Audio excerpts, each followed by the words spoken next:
Good afternoon. I'm Mark Warshawsky, Senior Fellow at the American Enterprise Institute, and I'm very happy to be able to introduce this seminar on the Social Security program and occasioned by the release last week of the 2025 Social Security Trustees Report. We have an excellent presentation and panel discussion set up for you. We will be led by Karen Glenn, the new Chief Actuary at Social Security, who will take about 35 minutes to present the highlights of the report and some discussion of policy options for reform. Then we will have a panel discussion starting with Charles Blahous, who was formerly, among many activities relating to Social Security, was the public trustee for Social Security, a position, unfortunately, that has been vacant for the last 10 years. But Chuck is very familiar with Social Security and the trustees report. And then he will be followed by Kathleen Romig, who is also a Social Security researcher and expert, recently was working at the Social Security Administration, and she will offer her comments and perspectives. And then we'll open up for questions. I'll start with a couple of questions, but we want to have the audience participate. And the way in which you ask a question is send an email to Jordan Law. So that's JORDAN.law, L-A-W, at AEI.org. So let's get right into it, and we'll invite Karen to give her presentation. Great. Thank you very much, Mark, and thank you for having me here today. Let me try to get my slides up on the screen. 1 second. All right, great. So, as Mark mentioned, the Social Security Trustees Report came out last week, last Wednesday, actually. So just to set the stage a little bit, why are we doing this trustees report? What is the legislative mandate?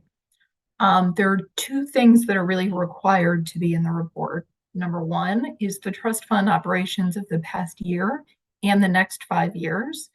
Number two, and kind of the big one from our perspective, is the actuarial status of the trust funds. What does this mean? This is really the ability to meet the cost of scheduled benefits with the scheduled revenue and the trust fund reserves that we've got, and the extent to which that scheduled revenue would fall short under current law. So that tells you what is the size of the legislative change that will be needed. Just a little fun fact for everyone, this report has been produced every year starting in 1941. So there were 3 primary changes to the projections this year. Number one was a law change. Many of you, I'm sure, have heard about the Social Security Fairness Act that was enacted on January 5th, 2025. This law repealed the windfall elimination provision and the government pension offset. And the repeal of those provisions increases benefits for many people who worked in jobs that were not covered by Social Security. The second change was in the assumption for the fertility rate. While the trustees did not change the ultimate or long-term total fertility rate, they left that at 1.9 children per woman over her lifetime. We did extend the transition path to get there so that now that ultimate rate is reached in 2050 versus 2040 in last year's report. And this extension of the path really reflects the trustees' expectation that fertility rates will take quite a while to recover from the current low levels. The third change this year was in the labor share assumption. Those of you who are economists will probably be familiar with this, but this is the ratio of total labor compensation to GDP. We did update this assumption to reach a lower long-term level than in last year's report. And this change by itself implies somewhat slower average earnings in the near term and really better reflects recent historical trends. And we'll talk a little bit more about that later. Going back to birth rates. So the trustees assumption right now, as I mentioned, is 1.9 children per woman in the long term. That is an increase from the current low levels we're seeing of closer to 1.6 per woman. Now, you may ask, why are the trustees going back up to such a higher level? One thing to keep in mind is that the lower rates we're seeing right now, we do believe are in part because women are choosing to delay having children. When that happens, you do see really low rates in the near term, but those will rise back up over time. The graph right here shows you the historical perspective. And note that this is by year of birth of the mother. So for example, women born in about 1930 to 1935, that was really the peak of the baby boom. We see very high levels of about 3.2, 3.3 children per woman. That dropped dramatically after that. And since then, it has been increasing somewhat. One thing to keep in mind about this graph, the purple you see here is completely historical data. The blue in the middle is really a mix of historical and projections. The further to the left you are, the more historical data that is. And the further to the right you go, the more projections it is. The green over to the right is pure projections. So these are just assumptions made by the trustees. Alternative 2, which is the trustees' intermediate or best estimate assumption, is 1.9 in the long term. The alternative 1, which is about 2.2 in the long term, and you'll see the alternative 3, which is 1.6 in the long term. So really a range of possibilities, but the alternative 2 is the middle ground. Back to the ratio of labor compensation to GDP, the labor share. This graph clearly shows that there's been a decreasing trend over the years. Obviously, there are spikes at various points, mainly due to economic cycles. You can see that back around 2000, there was a spike. In 2020, as we all know, that was a weird year in so many respects. There was a spike there. But overall, there is definitely a general trend down. You can see here the blue line over to the right is what we assumed in the 2024 trustees report, and that was brought down for the 2025 trustees report, really just reflecting this lower trend and just the expectation that the labor compensation portion of GDP will be declining versus the capital share of GDP. So just a change in assumption to better align with that historical data. Now, what does that assumption do to average weekly real US earnings? It decreases them a little bit. You can see here again, last year's projection is the blue line, this year's projection is the red line, so slightly lower over those first 10 years of the projection. One thing to keep in mind, the graph doesn't go out any further, but the growth rate after 2034 for both reports remains the same. So you would see a gap, but it would be consistent in the future. Kind of the one, well, not the one, a good news story in this year's report and the last several reports is that disability incidence does remain near historically low levels. People tend to think of Social Security as a retirement plan. It is also a disability and survivors plan. So one piece of the trust funds is the Disability Insurance Trust Fund. That one is expected to be fully solvent through 2099 or the 75-year projections we do. You've probably seen a variation on this graph for many years now. Disabled worker incidence rates rose sharply in the 2007 to 2009 recession, but after that dropped dramatically. And the reasons for that drop, it is definitely a combination of things, and we are not fully sure why the drop was as dramatic as it was. Speculation is that a good bit of it is really due to the changing nature of work. There are fewer jobs in heavy industry, for example. People are more able to keep their jobs if they do indeed become disabled. Um, the rise of telework and other accommodations in workplaces certainly contributes to some extent. But even so, the dramatic drop is, it hasn't been fully figured out just yet. You can see here that historically, the rate has been increasing a little bit over the last couple of years. And the trustees' expectation is that it will come back up to a rate of about 4.5 per thousand over the next 10 years. Excuse me, didn't mean to switch just yet. The expectation there is that the disability incidence rate will reach more of a long-term historical average by the time we get there. You may also notice this little bump we're seeing over the next few years. And the idea is that SSA will be working down some of the backlogs we've had over the last several years. So there will be kind of a temporary increase until we get to those longer term levels. Kind of the bigger picture here. What do these incidence rates do in terms of disabled worker beneficiaries overall? And this one takes a little bit of a look back. Back in the 2008 Trustees report, before we fully reflected the effects of the recession, we expected the number of disabled worker beneficiaries to keep increasing.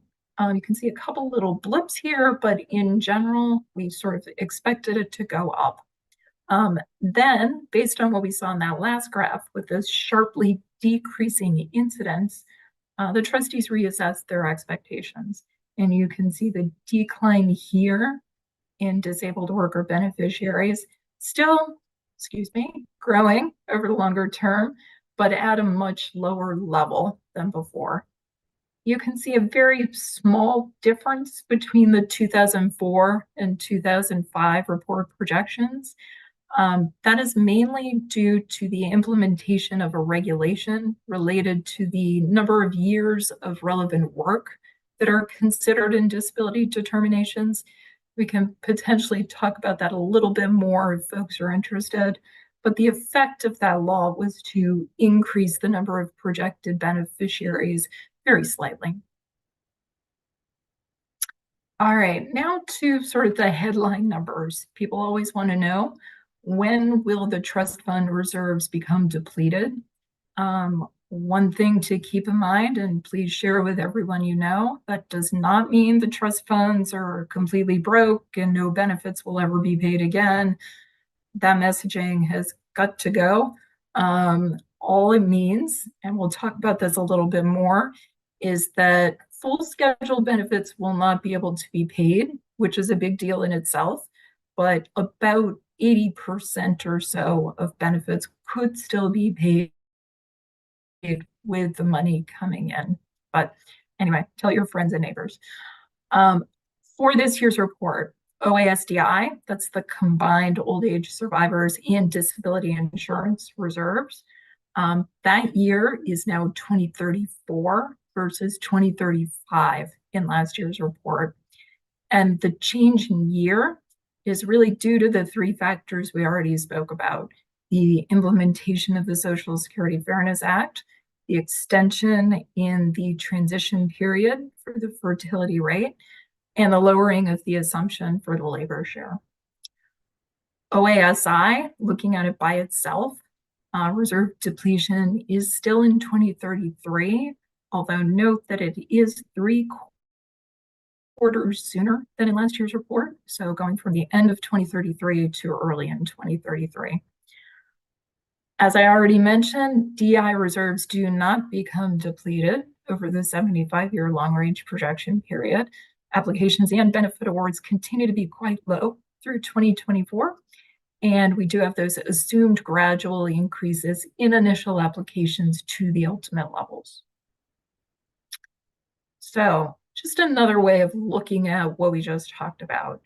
The blue line here is the year of combined OASDI trust fund reserve depletion over the last 35 years of reports. So from 1991 to 2025, you can see that it's been relatively stable. A few little bumps in the first few years of the projection, but since 2012, so for the last 14 years, the combined reserve depletion date is between 2033 and 2035, so very stable over those last few years. This dotted line here is just the year of each report. So the message here is obviously, even though those projections are relatively stable, we are getting ever closer and closer to that reserve depletion. Right now, in the 2025 report, we are only 9 years away. Whereas back here, just keep clicking on that, back here, there was a lot more time to solve the problem. We are getting ever closer. A lot of information here, and I am not going to go over all of it, but another measure that we like to look at is the actuarial balance. This is the percent of taxable payroll, basically, that would need to be increased in order to make the program solvent over 75 years. So for example, if we were to raise the payroll tax rate by 3.82%, we would basically solve the problem for the next 75 years. That's not quite right. There are a couple of little technicalities in the calculation, but that's a good way to think about it. So rather than the current 12.4%, if we bump that up by another 3.8%, that would do it. So in last year's report, that number was only 3.50%. So what were the reasons for those changes? Again, it's a lot of the things we spoke about already. One thing to keep in mind is that every year, just due to the passage of time, we do have another 0.06, or sometimes it's a 0.05 to make up. And that's really because we are adding on another year at the end of our 75-year projection that is a large deficit. So when you do that, it bumps up this measure by that 0.06. So that's a constant every year that we delay. We talked some about the Social Security Fairness Act. That was a law that affected things by 0.14% of payroll. One thing you'll notice if you're looking at all of these numbers, many of them are negatives, and those are bad things for the trust funds. Things tended to go in one direction this year. On the demographic side of things, we spoke about the fertility rate. That one was a 0.11% of payroll. On the economic side, we talked about the ratio of labor compensation to GDP, or labor share of output. That was another 0.12%. And then we had no change due to disability data or assumptions, and a few minor methodological improvements. So putting it all together, that changed us from that minus 3.50 to the minus 3.82. All right, going back to trust fund reserve depletion date for a minute. This graph shows you both trust funds, OASI and DI separately, shows you OASDI combined. And this measure is the trust fund ratio. So it's the trust fund reserves as a percentage of the annual cost for the year. Starting in 1990, this solid line here is where we are today, and going out for the next 75 years. One thing to note right away, the blue line is the DI fund. It is in better and better shape as we go out to the future. One thing of interest on the DI fund to notice here, there were a couple of years in the past where there was a slight tax rate reallocation. So that 12.4 total tax rate, the split of those was changed between OASI and DI in these years to avoid DI basically becoming depleted at that time. The most recent one was in 2015-16. Since then, you can see that DI has gone way up. OASI and OASDI combined, not much of a story this year. The depletion is right around 2033 for OASI and 2034 for OASDI. Again, we talked a little bit about the change in quarters. Both OASI and OASDI combined are 3/4 sooner than in last year's report, again, due to the factors we've already spoken about. All right. Another way to look at this, and this is a really nice graph that tells a lot of the story. The blue line here is the cost of the program, which has been increasing basically because of changing demographics. As more baby boomers get into the retirement age years, this rate has been increasing. The red line is the income to the program. That one is very stable over the years. You get a few little blips in years where there are recessions or other adjustments to the trust funds, but that's pretty stable at about 13%. So what happens in 2034 when the combined trust funds become depleted? At that point, the cost of the program drops down to the income line because the trust funds cannot borrow. They can only pay out what they're bringing in. So at that point, the trust funds are in balance, but they are at this much lower level. This dotted line up here shows what the cost of the scheduled benefits in the law would be, but those are not payable at that time. So getting to the percentages that would be payable. Through 2033, 100% of those scheduled benefits are payable, fully payable. In 2034, once the trust fund reserves deplete, 81% of benefits are payable. You can see that's kind of the gap between these two, is the 19% that we're missing. That grows a little bit over time, but basically stabilizes by about 2080. So by 2099, we've got a gap of 28%. So 72% of benefits are payable. You can see over here on the left, those numbers haven't changed very much since last year's report. But this gap is really what lawmakers need to solve, right? This is the issue that we're facing. And as we'll get to a little bit later, there are many ways to solve that gap. It's all a matter of political will and putting things together in a way that makes sense. All right, this graph here looks very similar to the prior one. This is showing things instead of as a percent of taxable payroll, instead as a percent of GDP. So the question here is, what is sustainable for the program? What do the American people believe is the right level to set the Social Security program at? There is this gap, but is 6% of GDP an unreasonable amount to pay for your social insurance benefits? Maybe, maybe not, but that is the choice we're facing going forward. And another question is, why are we in the position we're in now? Why is there this gap? One big thing is really the change in the age distribution. We talk about the aging of the population. We don't really mean that on an individual level. Unfortunately, we are all aging.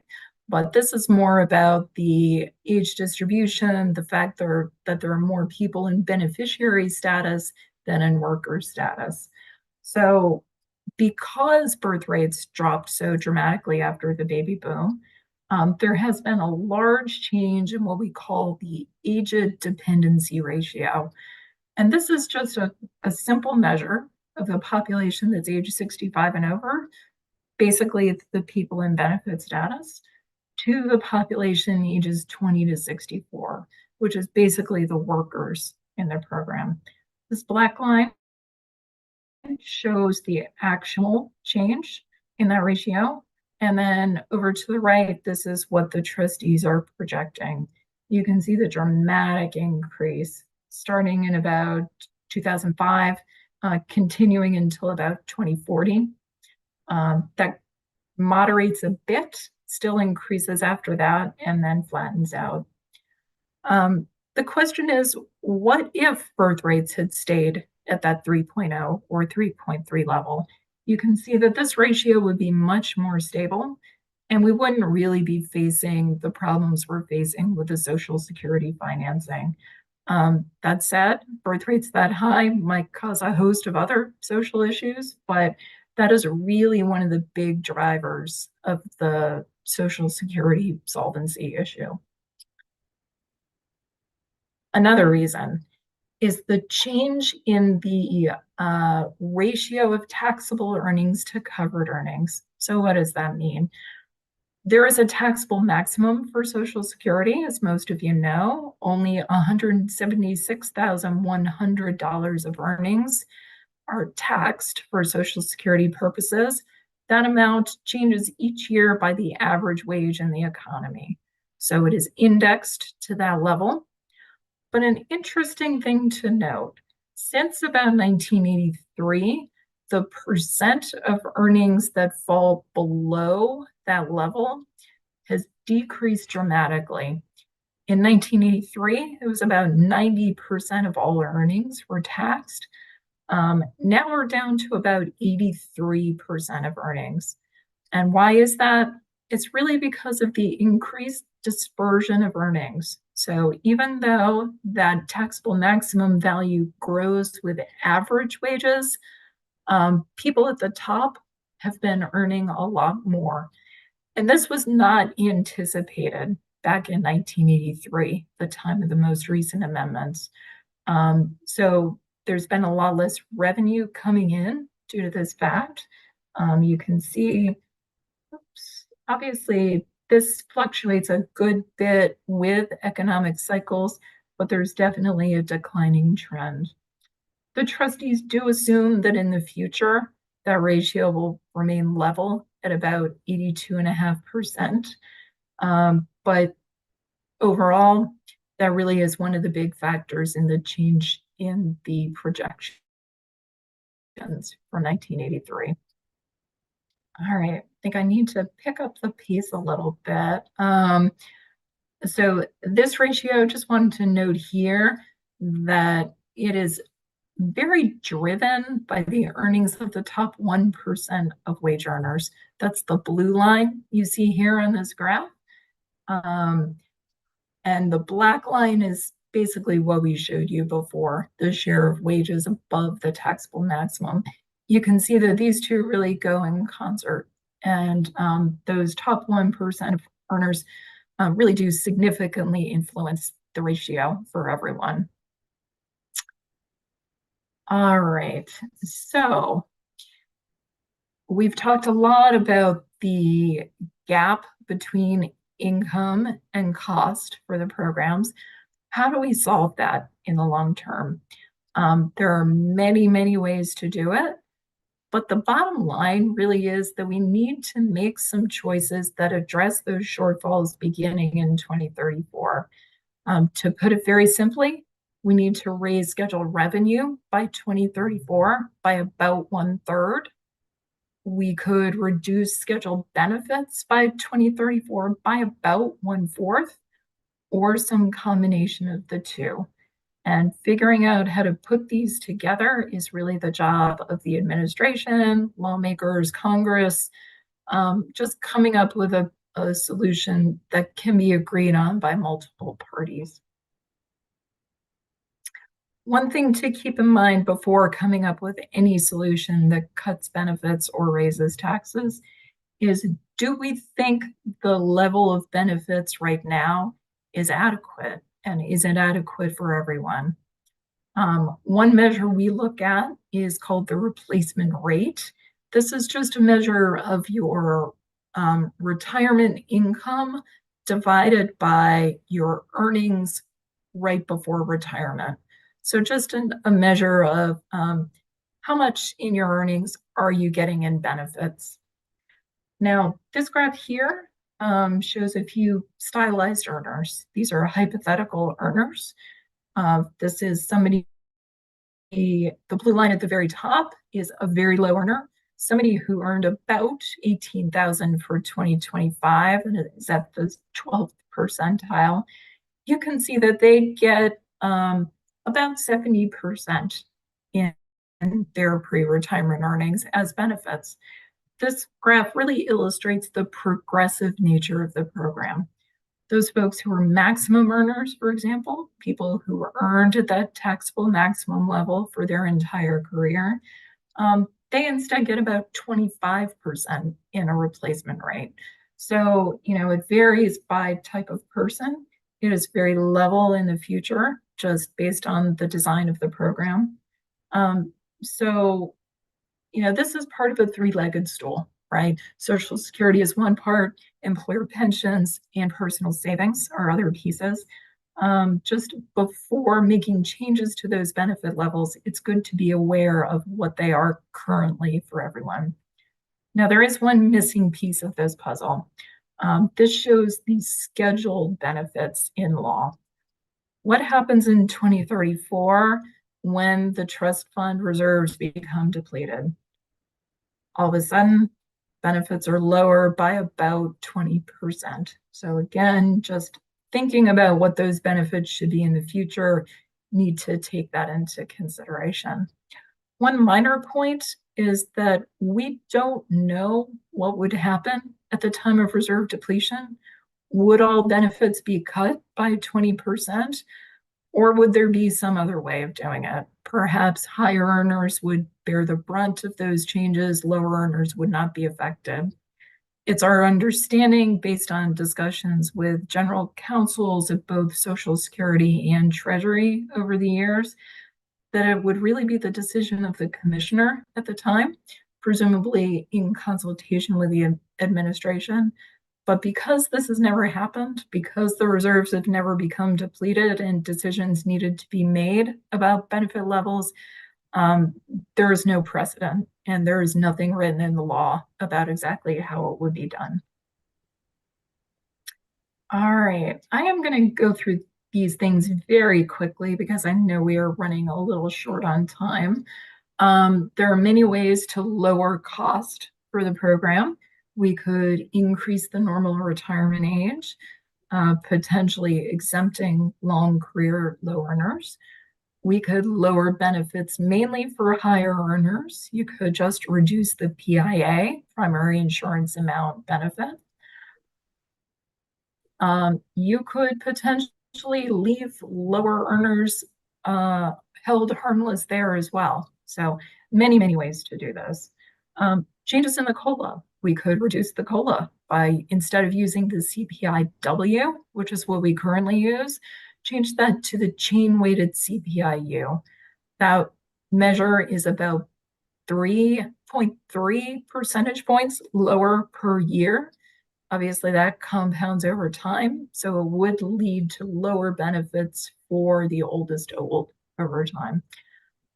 Some others say we should be increasing the COLA by instead using the CPI, which alternatively increases the COLA by 0.2 percentage points a year, again, compounding over time.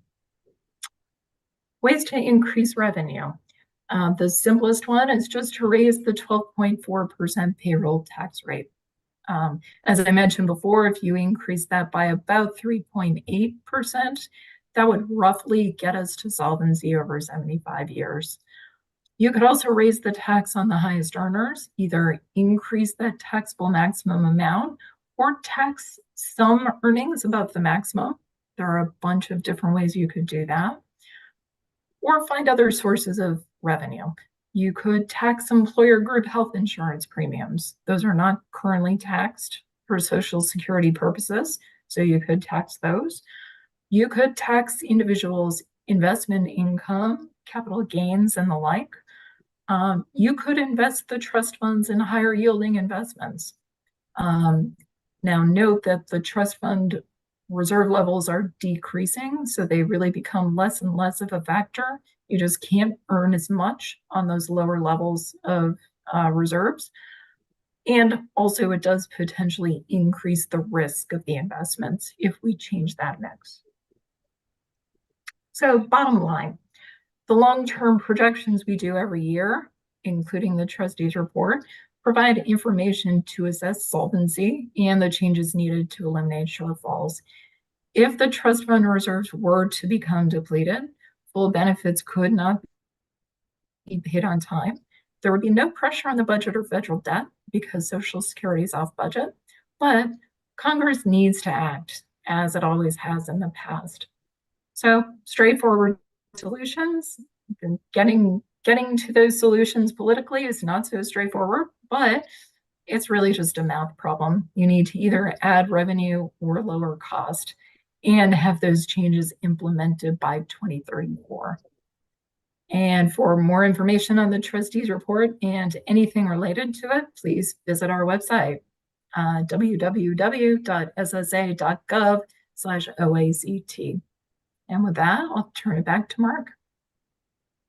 Thank you very much, Karen, for an excellent presentation. Very, very well done. And now we will turn to our panelists to comment. But I will remind the audience that you can start submitting your questions for Karen and for the panelists to jordan.law@aei.org.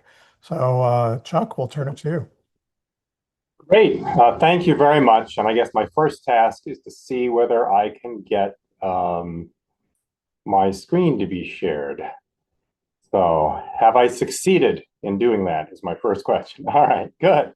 Well, let me first just begin by thanking AEI for including me in today's discussion. Thank Mark for being such a gracious host. Thank Kathleen. Thank Karen, not only for an excellent presentation, but also for the great work on this year's trustees report. I'm probably not alone in feeling like I live in an era where a lot of norms and longstanding information sources are disintegrating before my eyes. So it's not only something I appreciate, but something I'm very relieved to see when the trustees report is released and it remains the same excellent, credible source of information it's always been. This is the single best source of information on Social Security finances. Obviously, it's great credit to the actuaries and to the trustees that has remained so this year. And I hope everything will be done in that spirit in the years to come. I'm just going to start by reprising one figure that Karen showed in her presentation, because I think this is the single best description, single picture description of the Social Security financing shortfall that appears in the reports each year. There are a number of reasons why I think it's excellent.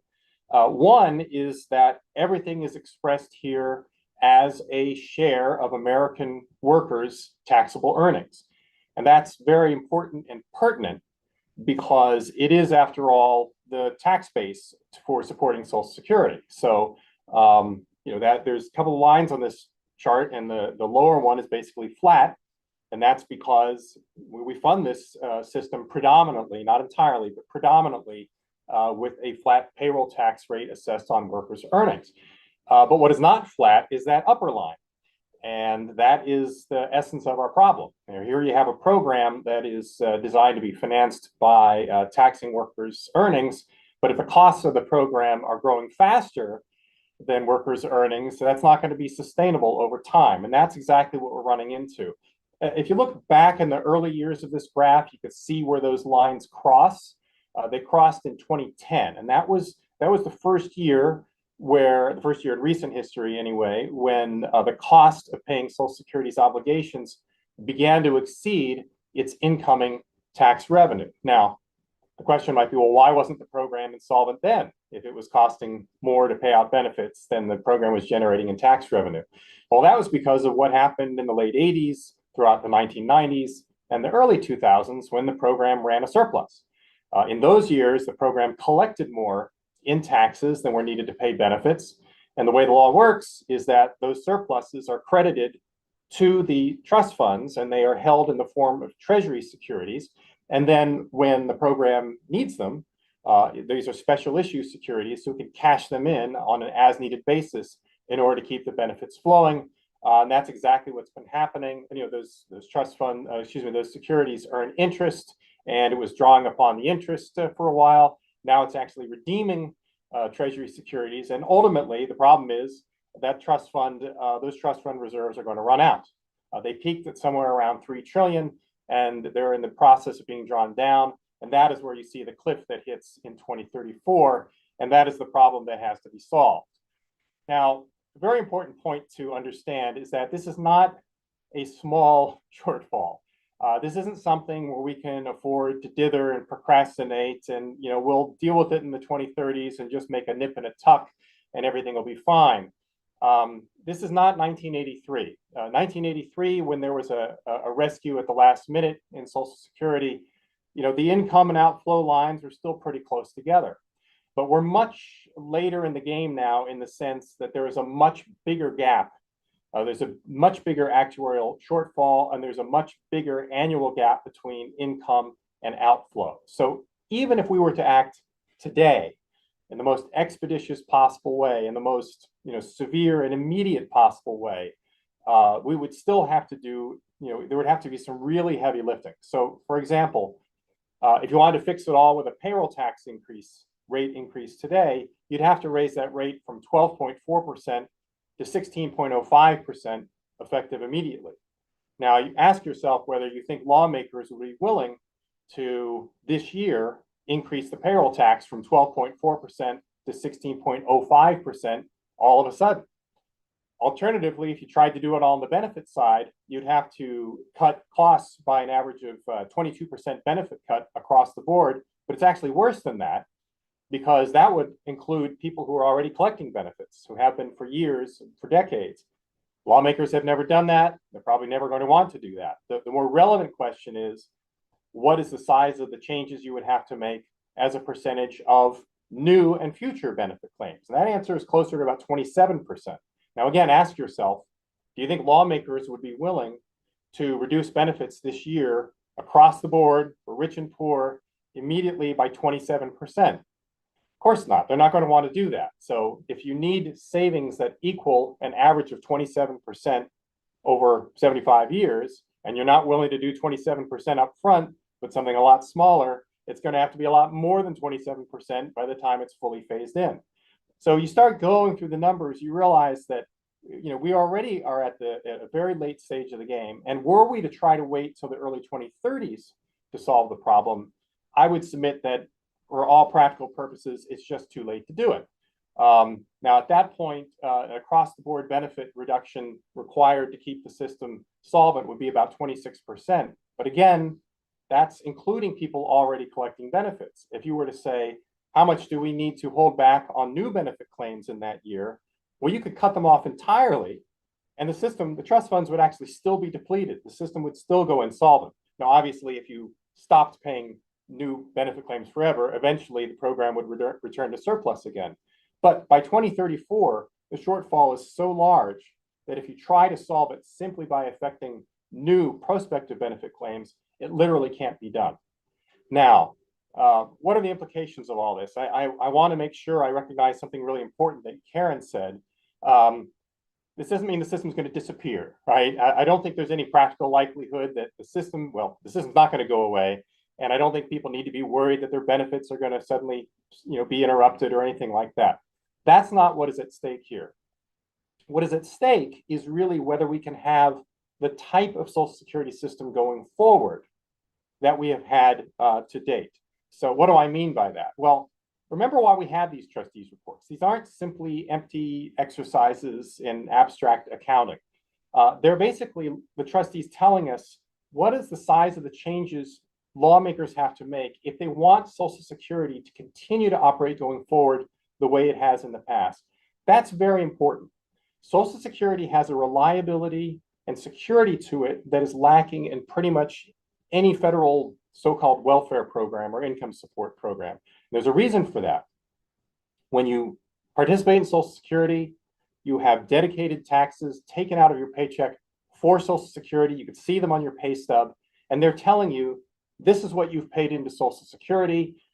These funds are going into the trust funds. The trust funds can only be used to pay benefits. The trust funds are not allowed to, or only used to pay program obligations, administrative costs as well, but almost entirely benefits.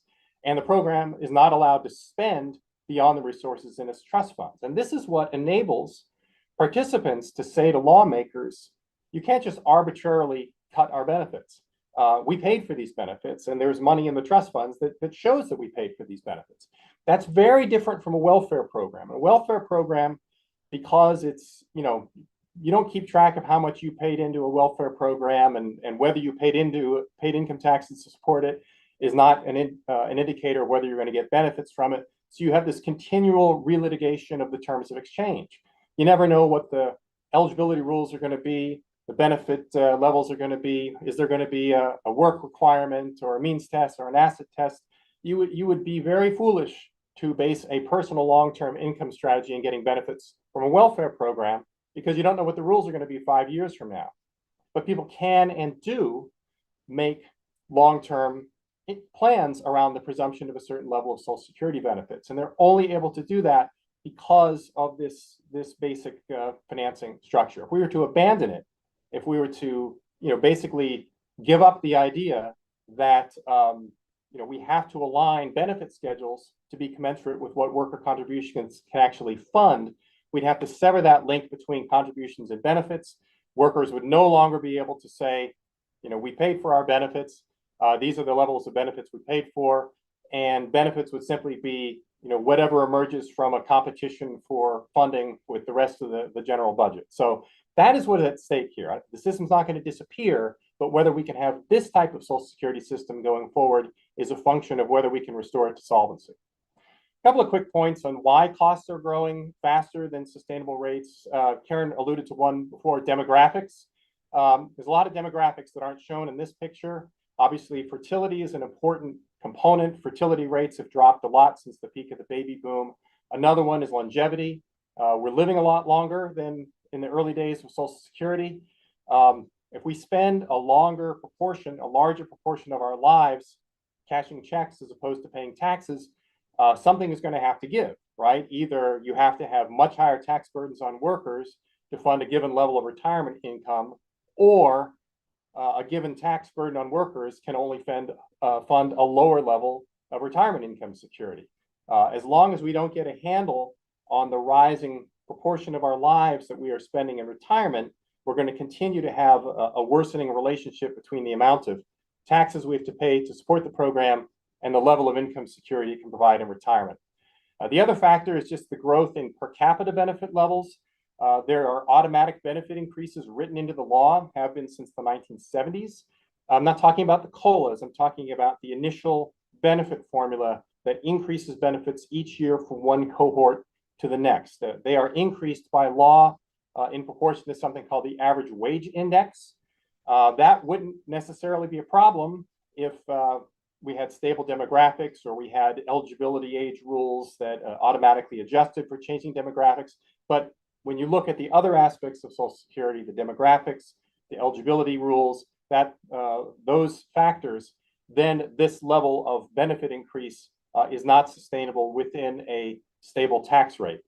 In fact, a lot of people don't realize this, but this actually causes the benefits of beneficiaries to rise somewhat faster than the standards of living of workers. The reason for that is that the benefits are indexed to grow in proportion to the average wage index. But because of other factors, demographics, eligibility age rules, those sorts of things, cost burdens in Social Security are rising relative to workers' earnings. So workers' earnings, net of their Social Security financing burdens, are declining relative to the standards of living of beneficiaries. And so unless one of these or both of these two things is moderated, the growth in the number of beneficiaries, the growth in per capita benefits, costs are going to continue to rise faster than is sustainable. Very quickly, the last few points. Social Security Fairness Act has things were looking bad last year, but they made it look worse this year.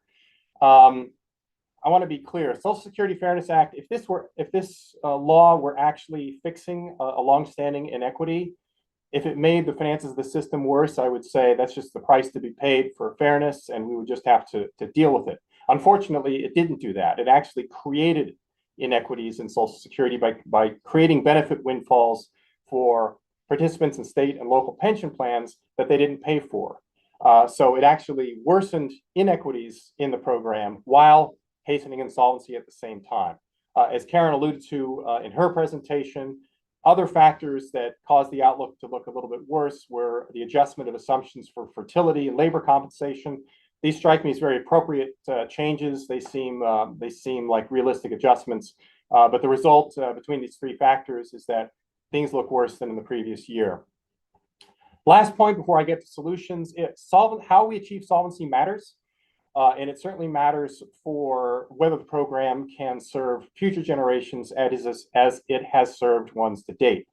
If you dissect the components of the shortfall, it actually consists primarily of an excess of scheduled benefits over tax contributions for people who have already entered the system, either past participants, current workers, basically people who are in the system already. In the aggregate, their benefits scheduled are much larger than the taxes they put in by an amount that's equal to 3.8%, that's row E here, nearly 4% of the taxable earnings of American workers going forward. Now, that is a really large shortfall. What it means is that if you are a young worker coming into Social Security today or going forward, in order to keep the system solvent, you're going to have to put in more contributions into the system than you're going to get benefits from it by an amount that's going to make you poorer over your lifetime by nearly 4% of your lifetime earnings. It's really tough for the program to meet our goals for it, protecting people against poverty, protecting people against income loss when they're vulnerable, if it's making entire generations poorer by that much. So it's very important that people who are in the system today, whether they're current workers or near retirees or whatever, make something of a contribution to solving the problem. Because if they don't, the system is simply not going to work well for younger generations. And the worst possible thing to do would be to further increase benefits for people who already are in the system above and beyond what their own contributions can finance. If we were to do that, we would impose even larger net income losses on younger workers. I'll just end by saying these are the sorts of things that we'll have to do in some combination to restore Social Security to solvency.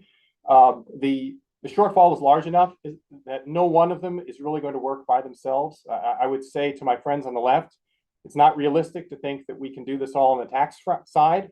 Even if you were to subject every penny of earnings in America to the full amount of the current payroll tax, you still have the majority of the problem to deal with over the long term. But I'd say to my friends on the right, if you think you can do this without tax revenue increases, I don't think you're right about that either. At this point, in order to fix the system without any additional revenues, you would actually have to countenance not just a moderation in the growth of benefits going forward, but you would actually have to countenance a real decline in benefit levels relative to today's levels. People in the future would get lower benefits than today's, even relative to inflation, if you try to do this without additional revenues. So neither the far left nor the far right is realistic if they think we can do it all one way or all the other. We're going to need several of these options if we're going to get the job done. And with that, I'll turn it over to the next to Kathleen. Kathleen, you're up. Wonderful. Thank you, Jordan, for the slides. And actually, I'm going to respond to one thing Chuck said before we even get started on the slides. I must say, I have to take exception with describing Social Security as making an entire generation of people poor. In fact, Social Security is the most successful anti-poverty program this nation has ever seen, bringing 22 million people out of poverty last year. It's very, and that's one reason why the stakes of this conversation we're having today are so high, because the program is so important to so many people, particularly people who would otherwise live in poverty in old age or when they become disabled or experience the death of a breadwinner. So I just wanted to get that out there off the bat, but I did actually agree with a lot of the things that Chuck said, and we're going to get into that next. So yes, today I'd like to cover three things. One, just reflect a little bit about where we are and how we got here, where we might be going. Two, to talk a little bit more about what's not reflected in this year's report, because the assumptions of the report were set back in December before the new administration came in.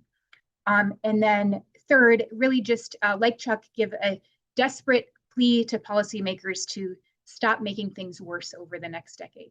So that's where we're going. Next slide, please. So where are we? We're, as both Karen and Chuck described, the core of the problem here is that we have an aging population, and that makes, creates tough choices for policymakers. Those choices are even tougher in an increasingly unequal society, and I want to illuminate that a little bit more in my next slides. Next slide, please. Oh yeah, here we go, aging population, sorry, next one. So, Chuck described average longevity increases over the past several decades, but didn't get much into the composition of those changes. And in fact, it is true that on average, Americans are living longer than they did previously, but those gains in longevity really have not been shared equally by income level. And this is an important piece of context that policymakers need to keep in mind as they consider how to adjust Social Security going forward to make sure that it's fully financed. And it's just one aspect of inequality that has really increased over the past several decades. This is important to talk about because probably the most common benefit cut proposal that's discussed is increasing Social Security's full retirement age. In fact, the Republican Study Committee has proposed to raise the age to either 69 or 70. So what does that mean exactly? Raising Social Security's full retirement age to 70 effectively cuts benefits across the board by 20% for all beneficiaries. So all new beneficiaries. That falls the hardest on lower and middle income beneficiaries. Again, these are the people who are not in fact experiencing longevity gains. And the reason that it falls hardest on lower and middle income beneficiaries is because they rely most heavily on Social Security. So I want to just give you an example of what I mean. A retiree with an income at the 90th percentile receives a lot of other income outside of Social Security. Only 1/7 of their income, in fact, is from Social Security. So they may have pensions, earnings, retirement accounts, any number of things. So if you cut their Social Security benefit by 20%, they are just 3% cut in their overall income. Not a big deal, especially because they have a lot of income coming in overall. However, for a retiree who relies solely on Social Security, cutting their Social Security benefit by 20% means cutting their income by 20%. So it's a really big deal. That's why raising the age for all beneficiaries is a regressive benefit cut, and policymakers should not do that. It's also, as Chuck explained, unlikely to produce savings very quickly. And that is true for all benefit cuts. Typically, policymakers, when contemplating benefit cuts, exclude current retirees and exclude near retirees. The 1983 full retirement age increase did not even start to phase in until 2000, so 17 years after enactment. And it didn't even finish phasing in until a couple of years ago, nearly 40 years after enactment. So you're just not going to see the money from a benefit cut in Social Security's finances for some time, not if you're exempting people who are currently retired and have no way to make up that loss of income, or soon to retire and just don't have enough time to plan for those changes. Next slide, please.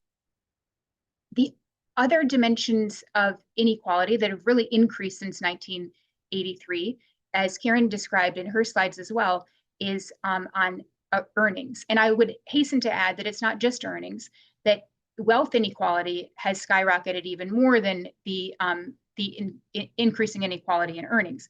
But when we're thinking inside of the Social Security taxable earning system, then we often think specifically of wages.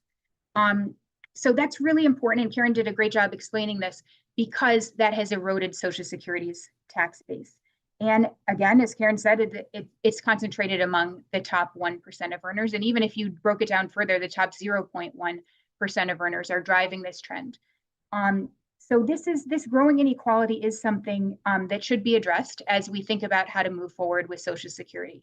One way is to increase the cap on Social Security, on the wages that we pay towards Social Security. And another way is to think about other revenue streams that might tap those highest earners. Think a little bit outside of the current structures of Social Security. And I say that because a large and increasing share of the wealthiest Americans' incomes comes from their investment income and pass-through income.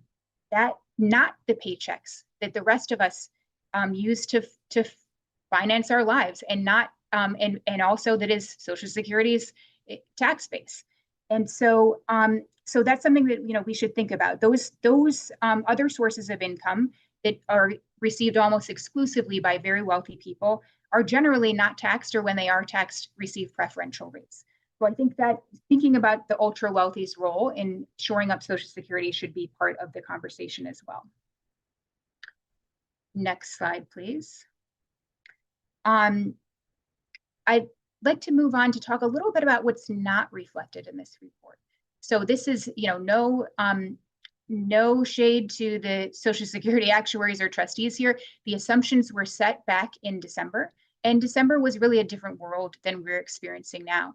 That was just a typical way to do it, and that's fine, but things have changed dramatically over these last 6 months. And I want to talk about two dimensions in which things have changed. Next slide, please. There we go. Thank you. So now let's take a close look at what the immigration assumptions are in this year's report. We are showing over 2 million more immigrants on net coming into the United States. Over the course of the next 5 years, more than 7 million additional immigrants coming into the United States on net. Now, does anyone think this is what's really going to happen? Absolutely not. Again, this is no diss to the actuaries. No, nothing wrong with what they did. They're just borrowing last year's assumptions, but last year's assumptions no longer reflected the world we live in today. Next slide, please. Here's where we are. This is a headline from the Washington Post based on the research of an AEI scholar, is a joint work with someone at Brookings. And economists are telling us that already we are likely to lose more immigrants than we gain for the first time in 50 years this year. So those 2 million immigrants in the trustees tables have disappeared. That's 2 million additional workers, who could be contributing to Social Security. So that is going to negatively impact Social Security's finances. Next slide, please. So here's what that looks like if you're just looking at the trustees tables of the low, medium, and high assumptions of immigration. And again, we're not in the low scenario, we're in the very, very basement low. We're at the net zero low. So this is just looking at, if you had about 400,000 more or 400,000 fewer immigrants per year than the trustees did assume at that intermediate assumption, what would things look like over the long term? So this is what things would look like if we keep this up, if we keep immigrants out of this country. Well, you know what? We would increase Social Security's shortfall. So I don't think that's a very smart move. Next slide, please. Another dimension is tariffs. Those are not reflected in the trustees' assumptions. Tariffs are very important in two ways with regards to Social Security. So as most of you probably know from following the news, the Trump administration has been engaging in a very chaotic and haphazard tariff scheme, placing tariffs on over 70 countries, as well as on specific and very important products to our economy, like steel and cars. Those tariff rates have been highly unpredictable. Sometimes they fluctuate on a weekly basis, making it very difficult for firms to make plans with any kind of predictability. Tariffs directly lead to price increases on imported goods, and that drives up costs overall. We're already seeing that, that costs are rising because of the Trump tariffs. Higher prices means higher COLAs for Social Security. That means higher costs for the program overall. Even more concerning, the uncertain economic environment that's caused by these unpredictable tariffs risks a recession. This is, of course, not shown in the report, which just reflects last year's, again, just more or less the same GDP, real GDP growth assumptions as last year over the next 5 years. Next slide, please. This is not the future that most economists see for us, however. Here's a survey of economists describing the recession risk as a coin flip. That would be a very big deal for Social Security, which receives most of its income based on workers' contributions to the program through payroll taxes. Next slide, please. And if the past recessions, with the exception of the pandemic recession, are any indication, we could, if we do go into recession, heaven forbid, we can expect fewer workers for quite a long time, and we can expect fewer contributions into Social Security as a result, and that would hurt system financing. Okay, this leads me to my third and final section, which is we cannot afford to keep digging this hole deeper. Not through mass deportation and dramatically reduced immigration, not through tariffs, and not through, as Chuck said, repealing the weapon GPO. I agree with everything he said. Next slide, please. On that front, it was a costly giveaway to higher income seniors. Here's a chart describing exactly who benefited from repealing the windfall elimination provision. So they now have reaped a windfall. And it's people who generally have ample pension income from and other income from other sources. And we just didn't need to do this. And we certainly didn't need to do it right now as we get closer and closer to reserve depletion. Next slide. Another thing in the Washington conversation after President Trump proposed it on the campaign trail is repealing the taxation of Social Security benefits. Thankfully, Congress did not include the repeal of taxation of benefits in the reconciliation package that it is debating right now, but it's still something that's under discussion, and I certainly hope that it stays off the table. That is an even costlier giveaway to even higher income seniors, and I think that would be a big mistake. If you look at these two things in proportion, Karen can verify the math here, but my understanding is that the WEP setback Social Security's reserve depletion date by about 6 months. Repealing taxation of benefits would be potentially a year or more. And those revenues from taxation of Social Security benefits go into both Social Security and Medicare. Those are needed revenues for both programs. Those revenues are expected to provide $1.5 trillion across both programs over the next 10 years. This is that would be a huge hit to the trust funds.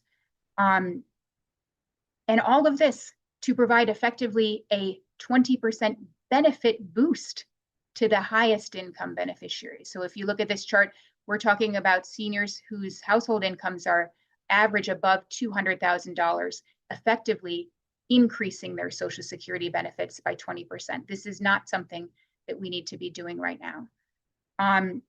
Next slide, please. The big costliest giveaway of all is the tax bill that we're currently debating. We're talking about $3.6 trillion cost just for extending the Tax Cuts and Jobs Act, primarily deficit financed. And it's one thing to talk about deficit financing when we're in a national crisis, such as the pandemic or the Great Recession. But we're talking about huge increases in deficits in order to pay for tax cuts. Next slide, please. That primarily go to the highest income households, half of the tax cuts going to the top 5% of households. So my strong advice to policymakers is to, as we're making choices over these next 10 years, to really think about, are we strengthening our position with regards to Social Security, the programs upon which so many people rely, or are we making things worse? And I pray that we choose to put ourselves in as strong of a position as we can leading up to 2034. Thank you very much. Thank you very much for both Chuck and Kathleen and Karen for excellent presentations. Again, I remind our audience to submit questions. I will start with a question actually reflecting something that Kathleen said, adding on to it a little bit. And it's a question really for all the panelists, but it's actually also specifically a question for Karen. So let me just I apologize, but I'll read my question because I have thought about it for a while. In the long-range sensitivity analysis, so at the end of the trustees report, there it shows what happened to the costs and income of the program if assumptions were changed. So if we change the fertility rate, the ultimate fertility rate assumption to 1.6 from 1.9, 1.6 is what it has been for many years now. And so I think, as many people would say, that's a more realistic assumption. The actuarial balance drops to negative 4.49, which is a substantial drop instead of the current 3.84. In addition, and this is following up with what Kathleen said, if we change the immigration rate assumption, which I totally agree is very high, particularly relating to current policy, but let's say we don't be as dramatic as what Kathleen talked about, but just change it to the one of the I think it's one of the alternate assumptions. So have total immigration be 835,000, 133,000, I'm sorry, instead of the 1.2 million.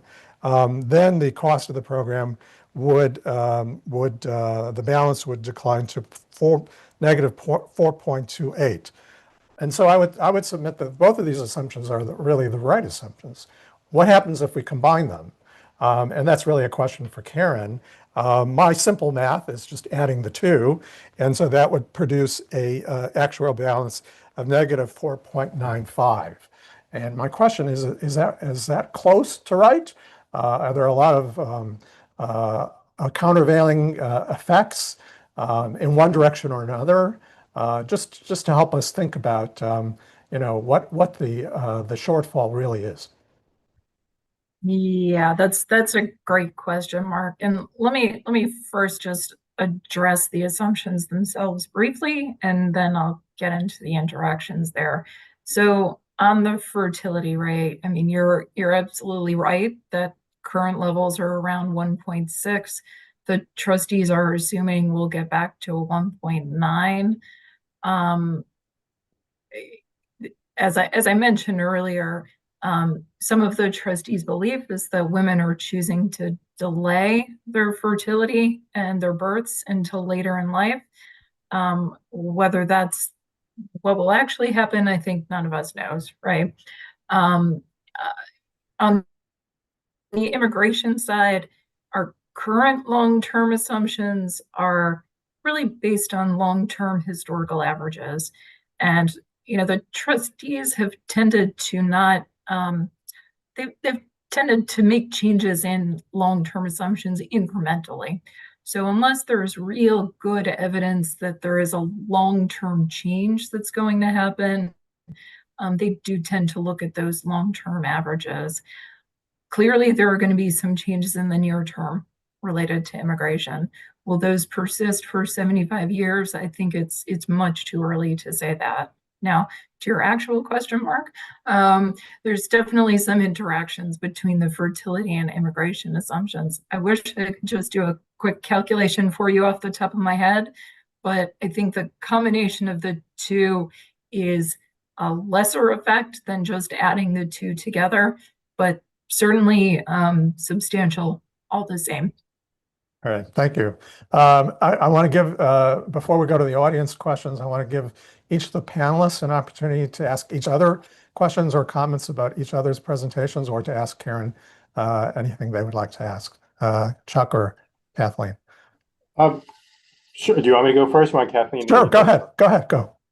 No, I was just I was taking notes while Kathleen was speaking, and I thought I'd give two areas where I strongly agreed, one where I just wanted to clarify, and one where I think we just disagree. I think we agree immigration is a net good for Social Security finances, and if immigration levels are much lower in the future than we're currently projecting, that's going to be a problem. Now, obviously, what we assume over 75 years, that's very difficult to project, and that's going to have an impact on the overall actuarial balance.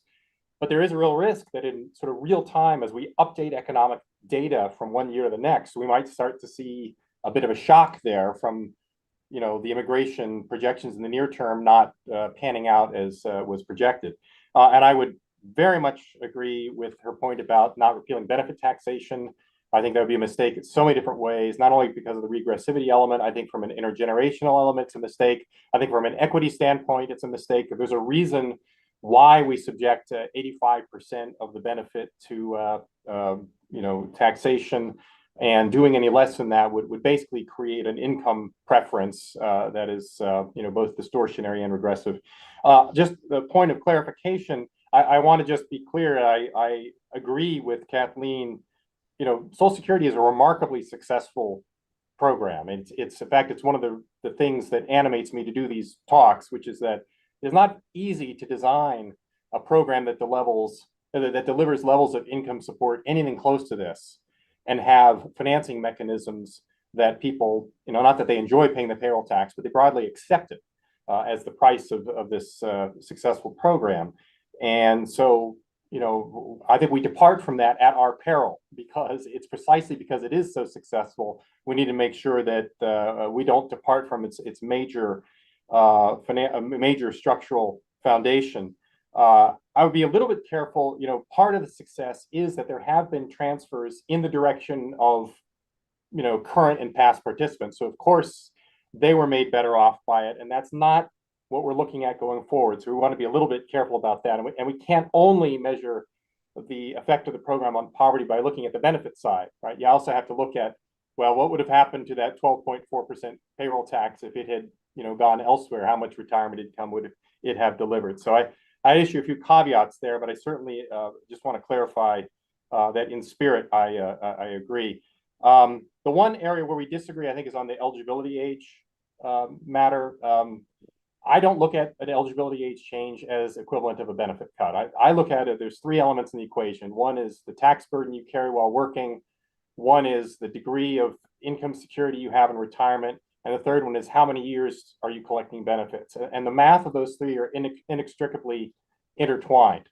And, if we retire earlier than is optimal and outlive our savings, that doesn't improve our income security in retirement. That actually increases the risk that we'll outlive our savings and wind up in poverty. So I don't look at it as the equivalent of a benefit cut. One of the good things I think about Social Security is that it has flexibility. You can choose your age of claim according to what works for you and your health circumstances, your life expectancy, your life expectations.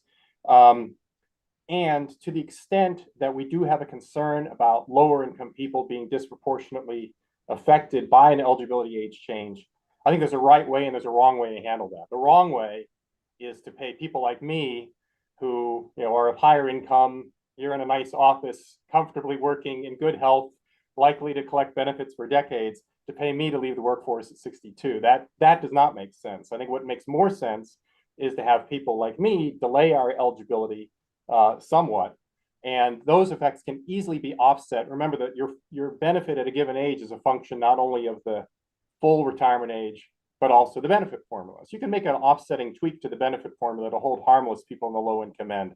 So I think there's a right way and a wrong way to deal with eligibility age changes. I think the wrong way is just to say no way, no how, and the right way is just to make sure low income people are protected. Yeah, and I think Kathleen. yeah, I may just respond to that. I think perhaps you're conflating two things: the age at which people stop working and the age at which they claim their benefits. And they really are two separate things. And I would agree with you, to the extent that people can continue to work past 62, 65, 67, then they absolutely should. The problem is that not everyone can. And that often the reason that they do claim earlier than those ages, or at those ages, is because, health problems or unemployment or caregiving responsibilities. And so I want to just make sure that we're taking that into account. But otherwise, I agree with you. The benefits to working longer are great. But mechanically speaking, raising the Social Security retirement age is a benefit cut. When you just look at the math of it, it is raising it by 3 years to age 70 is simply reducing the amount of the lifetime benefit by 20%. All right, thank you very much. So I want to get to our audience questions. I think this first one is pretty straightforward. I'll address it to Karen. By what amount of time and months did the Social Security Fairness Act hasten the insolvency date of the OASI? I believe it was roughly 6 months. So we said in the trustees report that overall the date changed by about 3/4. So a little more than half of that was due to Social Security Fairness Act. Thank you. All right, the second question, I'll throw it up to everybody. Couldn't Congress just continue to use general revenues to keep the program solvent, as in fact general revenues are being used to redeem the special bonds currently? And I will add, general revenues have been being used to pay the interest, and they were used for I think 2 years for a benefit for a tax holiday. So couldn't Congress continue to do that? I'll address that to Chuck and to Kathleen. Yeah, no, I spoke to this in my presentation. Congress can do that, right? And economically, there's not much difference between 2034 and 2035 in terms of the practical effect of the use of general revenues, except there would be an important distinction where in 2034 the general revenues would be used to redeem Treasury securities held by the trust funds bought with the payroll taxes of participating workers, versus 2035, just a bailout with no contributions from American workers behind them. And I think that's a really important distinction because, look, Social Security has its challenges. It has its challenges, and in many of my presentations, I'll talk about some of the things I think need to be addressed. But it also has some really singular virtues. And I go back to what I said earlier, which is that there's a fundamental strength in Social Security we do not see in other income support programs. And it is because of this idea that this is a separate self-financed program that workers have paid through the trust funds. If we then say, heck with that, we're no longer going to limit benefit payments to the amount that workers' contributions can actually fund, we're taking something away that, the thing that made Social Security the third rail is this idea that it's a contributory insurance program. It's not a welfare program. It's not something being subsidized from the general fund. So I think we abandon that. Yes, we could change it, but I think we abandon it at our peril. And we need to look forward and consider whether Social Security benefits in the future would be as stable, reliable, and secure as they are today if we cross that threshold. Yeah, and I'm not sure the question is really going to be, should we do this, but must we do it? And I mean, as Chuck pointed out in his presentation, the closer we get to the date of reserve depletion, the more likely it is that general revenues are going to play some part in the solution, whether it is borrowing them or a bridge to a longer term solution or long-term general revenue support for Social Security. As far as the political implications of that, I guess we wouldn't know until we got there exactly. But I would say that Medicare enjoys a very similar level of popularity and support as Social Security, a similar level of political protection. And Medicare does have a mixed financing model that includes general revenues as well as other income sources. So, I'm not sure on that. I'm not a political scientist, but I think that certainly Social Security is very well woven into the fabric of American society. And I think that, at least temporary or partial general revenue support for the program wouldn't change that. So I'll ask the next question from the audience, and I'll sort of weave in my question as well on this point, and it's very much a follow-up to this discussion about general revenues. So the question is, does Social Security Trust Fund represent only an obligation of the Treasury, or just like other obligations, could it be affected by uncertainty caused by the overall federal debt? So really, this question relates to thinking about Social Security in a broader fiscal policy context of the federal budget, federal government budget. And this relates to my question, which is a little technical, but it is actually addressed to the actuary. The past actuary was very vehement about not mixing the two and viewing Social Security just totally in a sort of hermetically sealed program, and not considering what the state of the federal budget was. Even a footnote got him upset. But in looking at following up this discussion and the question, I think there's at least a possibility, perhaps even a likelihood, that there will be a general revenue transfer. And furthermore, that some of the changes that will occur might be moving away from taxable payroll under the current system. It could be other taxes, or also thinking about, even on the benefit side, other types of benefits, such as personal accounts.